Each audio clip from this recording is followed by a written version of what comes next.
Hello so good morning. कैसे हैं आप लोग? अच्छे हैं? मस्त है। बस मेरी तो यही आशा होती है आप लोग से कि आप लोग अच्छे रहें, मस्त रहें। ठीक है। चलिए तो विदाउट वेस्टिंग द टाइम हम लोग क्या स्टार्ट करने वाले हैं। आज का टॉपिक केमिकल इक्वेशंस। देखिए इससे पीछे वाला में हम लोग क्या पढ़े थे, कैरेक्टरिस्टिक्स ऑफ केमिकल रिएक्शंस, जिसमें से हम लोग 5 कैरेक्टरिस्टिक्स के बारे में हम लोग देखे थे। ठीक है। उसके बाद नेक्स्ट टॉपिक है हम लोग का केमिकल इक्वेशंस। क्या है? Chemical equations. अच्छा, ये केमिकल्स इक्वेशंस है क्या, क्यों पढ़ने पड़ते हैं? पढ़ने इसलिए पढ़ते हैं कि चूंकि जितने भी रिएक्शंस होते हैं उसको अच्छी तरह से समझने के लिए हम लोग केमिकल इक्वेशंस का सहारा लेते हैं। कि देखिए, केमिकल रिएक्शन जिसमें होता है, जितना भी केमिकल रिएक्शंस अगर हम बोल दिए कि इसमें केमिकल रिएक्शंस हो रहा है, कैसे कैसे हो रहा है, तो आप बता पाएंगे? बिल्कुल नहीं। तो हम लोग केमिकल इक्वेशंस के थ्रू क्या करते हैं, समझाते हैं कि ये एटम इसके साथ अरेंज हो रहा है और इस तरह का प्रोडक्ट बना रहा है। इतना ही नहीं कि वो एटम कितनी संख्या में है, ये केमिकल इक्वेशंस में क्या होता है, पता चलता है कि कितनी संख्या में और कौन कौन सा है। जैसे कि एग्जांपल्स के हम हेल्प से बताना चाहेंगे। जैसे मान लेते हैं रिएक्शन चल रहा है। ठीक है, यहाँ पे रिएक्शन चल रहा है तो एक एग्जांपल लेते हैं कि मान लेते हैं यहाँ पे हाइड्रोजन और इसके बीच में ऑक्सीजन के बीच में, हाइड्रोजन और ऑक्सीजन के बीच में क्या हो रहा है, रिएक्शन चल रहा है। तो जाहिर सी बात है यहाँ पे सपोज कर लेते हैं क्या बना दिया है, पानी बना दिया है। क्या बना दिया है? पानी बना दिया। तो ये जो इक्वेशन है, ये किसका इक्वेशन है? रिएक्शन का। ये भी एक रिएक्शन का इक्वेशन है, लेकिन ये किसमें है? इन वर्ड। ये किसमें है? वर्ड में। ठीक है। तो वर्ड में हम लोग इक्वेशन लिखते हैं। तो भाई सर, ये हम लोग वर्ड में क्या नहीं लिखते हैं भैया, कि मेरे पास इतने टाइम नहीं है कि हम वर्ड में लिखते जाए हाइड्रोजन, ऑक्सीजन, फिर वाटर। इतना लंबा भी कॉपी नहीं है मेरे पास।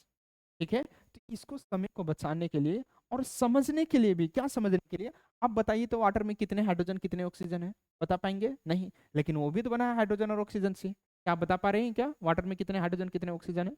नहीं बता पाएंगे। ठीक है, आप जान रहे हैं इसलिए बता दे रहे हैं, कोई दिक्कत नहीं। 2 हाइड्रोजन और 1 ऑक्सीजन, आप जान रहे हैं इसको।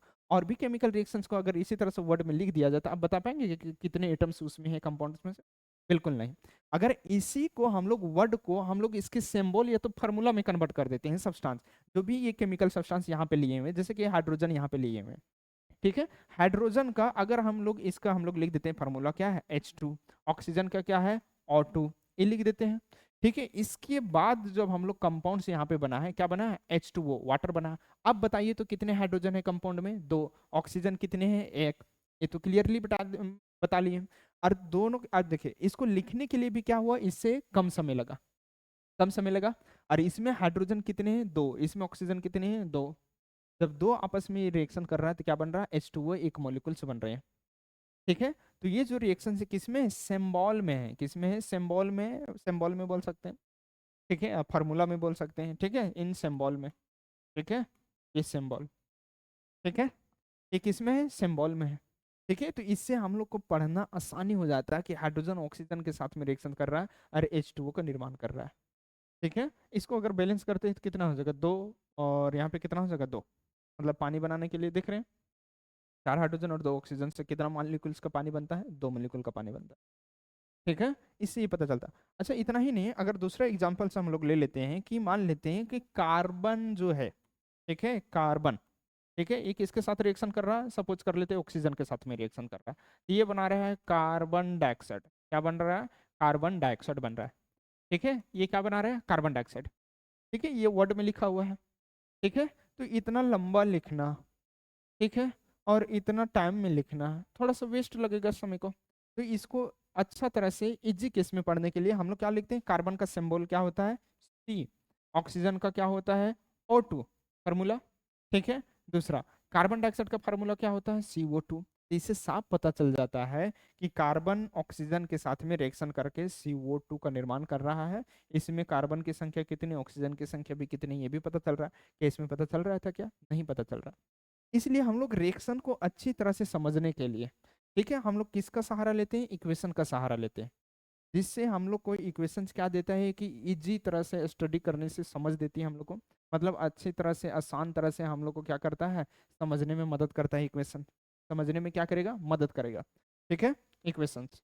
ठीक है। और ये लिखने भी समय भी कम क्या करेगा? बचाएगा। लिखने में भी समय को क्या करेगा? बचाएगा। ठीक है। इसीलिए हम लोग क्या करते हैं? इक्वेशंस को लिखते हैं। ठीक है। अगर और भी बहुत सारे इक्वेशंस है केमिकल रिएक्शंस को, बहुत सारे रिएक्शन, जैसे कि हम मान लेते हैं कि मेरे पास एक है क्या, मैग्नीशियम को हम जला दिए, मैग्नीशियम को हम जला दिए ऑक्सीजन के प्रेजेंस में। ठीक है, तो कहने का मतलब मैग्नीशियम और ऑक्सीजन के बीच में रिएक्शन हो रहा है। किसके बीच में? मैग्नीशियम, मैग्नीशियम प्लस किसके बीच में रिएक्शन हो रहा है? ऑक्सीजन के बीच में। ठीक है, तो यहाँ पे क्या बना देगा? Magnesium oxide. क्या बना देगा? Magnesium oxide. क्या बना दिया है? Magnesium oxide. कहने का मतलब यहाँ पे मैग्नीशियम का सिंबल क्या लिखते हैं? Mg। ठीक है, ऑक्सीजन को क्या लिखते हैं? O2 फार्मूला में। ठीक है, फिर यहाँ पे क्या बना देगा इसका फार्मूला? Magnesium oxide. क्या बना देगा? मैग्नीशियम ऑक्साइड बना दिया। ठीक है, तो ये क्या है कि जब किसी वर्ड इक्वेशंस को उसके सिंबल में या तो उसके फार्मूला में रिप्रेजेंट करके हम लोग लिखते हैं, तो जो इक्वेशंस बनता है उसी को हम लोग केमिकल इक्वेशंस कहते हैं। केमिकल इक्वेशंस पढ़ते हैं इसलिए क्योंकि ये हमारे स्टडी को क्या करता है? आसान बना देता है। स्टडी को क्या करेगा? आसान बना देगा। ठीक है, इसको और कैसे कैसे रिएक्शंस हो रहा है वो भी हम लोग को समझने में मदद मिलते हैं, इसीलिए हम लोग केमिकल इक्वेशंस को क्या करते हैं? पढ़ते हैं।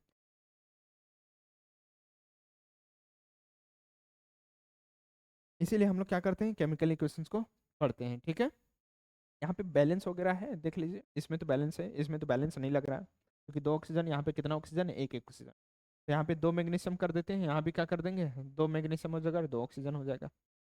ठीक है, तो ये जितने भी अभी ये सब लिखे हैं ये सब क्या है? केमिकल इक्वेशंस है। क्या है? Chemical equations. ठीक है, ये सारे के सारे क्या है? Chemical equation. तो केमिकल इक्वेशन से है क्या? यही से डिफिनेशन निकलेगा। जब हम लोग क्या करते हैं कि किसी भी रिएक्शंस को उसके सिंबल और उसके फार्मूला में, किसी भी रिएक्शंस में प्रेजेंट जितने भी केमिकल सब्सटेंसेस है उसका फार्मूला या तो उसके सिंबल को लिख करके हम लोग जो इक्वेशन रिप्रेजेंट करते हैं उसी को हम लोग क्या नाम देते हैं? Chemical equation. ठीक है, जो जो रिएक्शन मतलब इस रिएक्शन में क्या क्या प्रेजेंट है? हाइड्रोजन, ऑक्सीजन और क्या है? वाटर बन गया है। तो इसका हम लोग क्या करते हैं? फार्मूला, फार्मूला उसका भी क्या लिखते हैं? फार्मूला। तो जो इक्वेशंस बना इसी को हम लोग क्या बोलते हैं? Chemical equations. तो किसी भी रिएक्शंस में प्रेजेंट जो भी केमिकल सब्सटेंस है उसके फार्मूला के रूप में लिखते हैं या तो उसके सिंबल के फॉर्म में लिखते हैं, और जो इक्वेशन तैयार होता है उसी को हम लोग केमिकल इक्वेशंस के नाम से जानते हैं। क्या बोलते हैं उसको? केमिकल इक्वेशंस के नाम से। तो इससे डिफिनेशन निकल के आते हैं। तो डिफिनेशंस में हम लोग क्या लिख सकते हैं? Chemical equation. देखिए क्या लिख सकते हैं केमिकल इक्वेशंस में? केमिकल इक्वेशंस का डिफिनेशन। ठीक है, तो पहले हम लोग केमिकल इक्वेशंस के डिफिनेशंस में देख लेते हैं।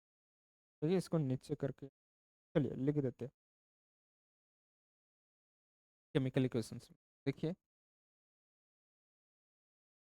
केमिकल इक्वेशन क्या होगा? एक सिंबल और फार्मूला के रूप में हम लोग क्या करते हैं? रिप्रेजेंट करते हैं जो भी रिएक्शंस में जितने भी केमिकल सब्सटेंस उसके फार्मूला तो सिंबल के फॉर्म में उसको क्या करते हैं? रिप्रेजेंट करके हम लोग एक इक्वेशन तैयार करते हैं जिसको हम लोग क्या बोलते हैं? Chemical equation. तो इसका डिफिनेशन लिखना चाहेंगे तो क्या लिख सकते हैं हम लोग? It is the symbolic representation of the, किसको रिप्रेजेंट करते हैं? केमिकल रिएक्शन को। ठीक है, ऑफ द केमिकल रिएक्शन। ठीक है, किसके फॉर्म में? In the form of symbols and formulae. ठीक है, in the form of symbols and formula of the chemical substance, chemical substance, substance present in the reaction। ठीक है, इसी को हम लोग क्या बोलेंगे? Chemical equations. Is called chemical equations. ठीक है, क्या लिखे? It is the symbolic representation. हम लोग रिप्रेजेंट करते हैं सिंबॉलिक के थ्रू इसको, केमिकल रिएक्शंस को। इसके फॉर्म में in the form of the symbols, मतलब जो भी केमिकल सब्सटेंस रिएक्शंस में प्रेजेंट है उसके सिंबल के फॉर्म में। सिंबल होगा तो सिंबल के फॉर्म में, अगर उसका फार्मूला है तो फार्मूला के फॉर्म में हम लोग क्या करते हैं? लिख के रिप्रेजेंट करते हैं। ठीक है, तो इसी को हम लोग क्या बोलते हैं? Chemical equations. उसी को क्या बोलते हैं? Chemical equation. जैसे आप लोग एग्जाम्पल्स में इसको लिख सकते हैं, एग्जाम्पल्स में क्या लिख सकते हैं, ये सभी को। ठीक है, ये हो गया एग्जाम्पल्स में। ठीक है, हाइड्रोजन ऑक्सीजन के साथ ये वर्ड इक्वेशन हो गया, और ये क्या हो गया, सिंबॉलिक इक्वेशन हो गया, सिंबल में है। ठीक है, तो ये सब क्या है, केमिकल इक्वेशन। ये क्या है, केमिकल इक्वेशन। ये भी क्या है, केमिकल इक्वेशन आपका। ठीक है, ये सब क्या है, केमिकल इक्वेशन। ठीक है, अब हम लोग देखते हैं कि जो भी केमिकल इक्वेशंस है, ठीक है, ये केमिकल इक्वेशन। ठीक है, तो केमिकल इक्वेशंस के जनरली कितने पार्ट होते हैं, दो पार्ट। ठीक है, तो हम लोग उसकी चर्चा कर लेते हैं। केमिकल इक्वेशंस के कितने पार्ट, दो पार्ट। तो एक्चुअली अगर केमिकल इक्वेशन को तोड़ेंगे तो दो पार्ट में हम लोग तोड़ते हैं। ठीक है, जैसे कि ये है मेरे पास केमिकल इक्वेशन, शॉर्ट में लिख, ये क्या है, केमिकल इक्वेशन। केमिकल इक्वेशंस के दो पार्ट होते हैं। ठीक है, सपोज कर लेते हैं कि जैसे कि मेरे पास एक इक्वेशन है, जैसे कि लिख देते हैं हाइड्रोजन और प्लस क्या है, ऑक्सीजन। ये क्या बनेगा, H2O। और ये क्या हो गया, लिक्विड में। ठीक है, ये दो लिखा जा रहा है ना, तो इसको नजदीक कर देते हैं, ये क्या है, लिक्विड है। तो इसका देखिए दो पार्ट में हम लोग बांटते हैं। एरो से इधर जो होता है, ठीक है, एरो से इधर, मतलब एरो के पीछे से, ये हो गया तो आपका लेफ्ट साइड की तरफ, और ये एरो के आगे वाला क्या हो गया, राइट साइड की तरफ। तो जो एरो के आगे जो होता है उसको हम लोग क्या बोलते हैं, प्रोडक्ट। क्या बोलते हैं, प्रोडक्ट। और एरो को जो पीछे होता है उसको क्या बोलते हैं हम लोग, रिएक्टेंट। क्या बोलते हैं इसको, रिएक्टेंट। मतलब ये जो है केमिकल रिएक्शन, ये दोनों क्या करेंगे, आपस में करेंगे, और क्या बनेंगे, एक नया प्रोडक्ट बना देगा। ठीक है, तो वैसा केमिकल एलिमेंट जो क्या करता है, आपस में रिएक्शन करता है, तो उसको क्या बोलेंगे, रिएक्टेंट। और रिएक्शन करने के बाद जो नया प्रोडक्ट बनता है, जो नया सब्सटेंस का निर्माण होता है, उसी को हम लोग क्या बोलते हैं, प्रोडक्ट बोलते हैं। तो इसको कैसे डिफाइन कर सकते हैं रिएक्टेंट को, तो वैसे chemical elements, chemical substance take part in the chemical reactions. मतलब केमिकल एलिमेंट या केमिकल सब्सटेंस जो रिएक्शन में पार्टिसिपेट कर रहा है, उसी को हम लोग क्या बोलेंगे, रिएक्टेंट। और ये केमिकल रिएक्शंस होने के बाद जो नया सब्सटेंस बन रहा है, उसी को हम लोग क्या बोलेंगे, प्रोडक्ट बोलेंगे। क्या बोलेंगे इसको, प्रोडक्ट बोलेंगे। तो इस तरह से केमिकल इक्वेशंस को हम लोग दो पार्ट में बांटते हैं। पहला क्या होता है, रिएक्टेंट। क्या होता है, रिएक्टेंट। और दूसरा क्या होता है, क्या होता है, प्रोडक्ट। क्या होगा ये, इसका पार्ट है ये। ठीक है, ये क्या है, पार्ट्स है, टाइप्स नहीं है, पार्ट है। ठीक है, केमिकल इक्वेशन को दो पार्ट में तोड़े इस तरह से। इधर वाले के रिएक्टेंट बोलते हैं, एरो का आगे वाले साइड को क्या बोलते हैं हम लोग, प्रोडक्ट बोलते हैं। ठीक है, इसके दो पार्ट में हम लोग बांट देते हैं केमिकल इक्वेशन के दो पार्ट। एक रिएक्टेंट होता है और क्या होता है, प्रोडक्ट होता है। ठीक है, तो रिएक्टेंट का अगर डिफिनेशन लिखना है तो नोट में आप लोग लिख लीजिए। ठीक है, कि रिएक्टेंट का क्या होगा। देखिए यहीं पे लिख देते हैं बॉक्स बना के कि रिएक्टेंट कहते हैं किसको। ठीक है, ये हो गया रिएक्टेंट के बारे में। और यहाँ पे लिख देते हैं प्रोडक्ट के बारे में। ठीक है ना, ये हो क्या हो गया, प्रोडक्ट के बारे में, है ना। तो रिएक्टेंट क्या होगा, the chemical substances that take part in the chemical reaction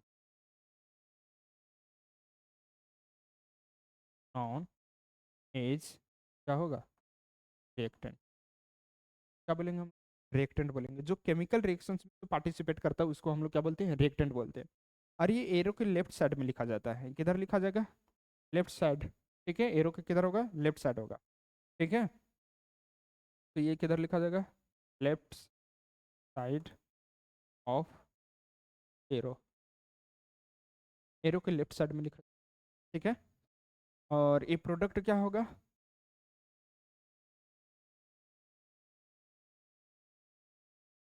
the substance form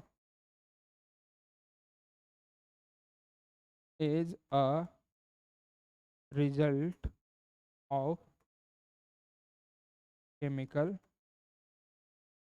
reaction is known as, क्या हो जाएगा, प्रोडक्ट।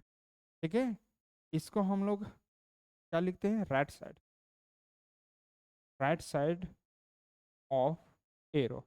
ठीक है, ये एरो के राइट साइड में लिखा जाता है प्रोडक्ट को। ठीक है, और एरो के लेफ्ट साइड में क्या लिखा जाता है, रिएक्टेंट को। यहाँ पे क्या लिखे हैं कि द सब्सटेंस फॉर्म, वैसा सब्सटेंस जो बनता है as a result of chemical reaction, chemical reactions के बाद। ठीक है, तो केमिकल रिएक्शंस होने के बाद जो नया सब्सटेंस बनेगा उसी को हम लोग क्या बोलते हैं, प्रोडक्ट बोलते हैं। और प्रोडक्ट को एरो के राइट साइड में लिखा जाता है।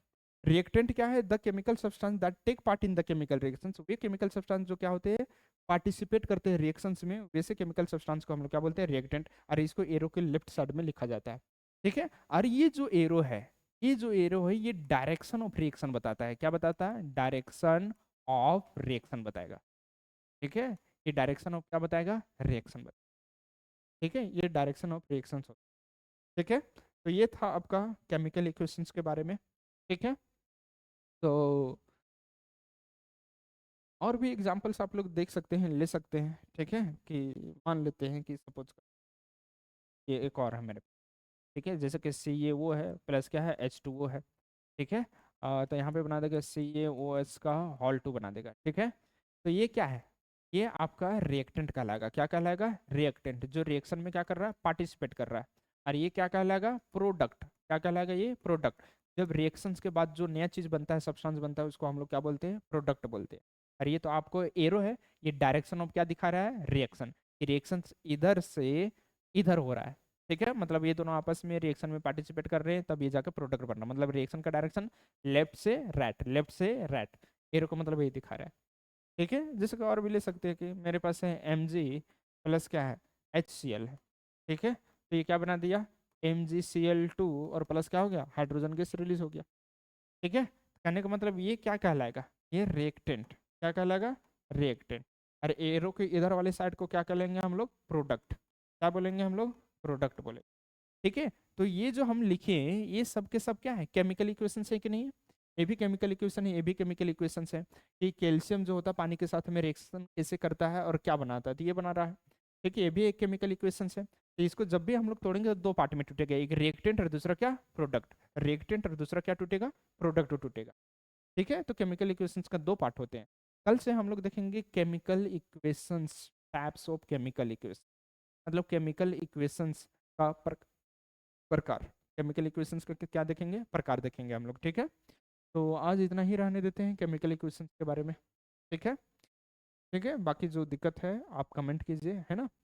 चलिए, थैंक यू, बाय, मिलते हैं नेक्स्ट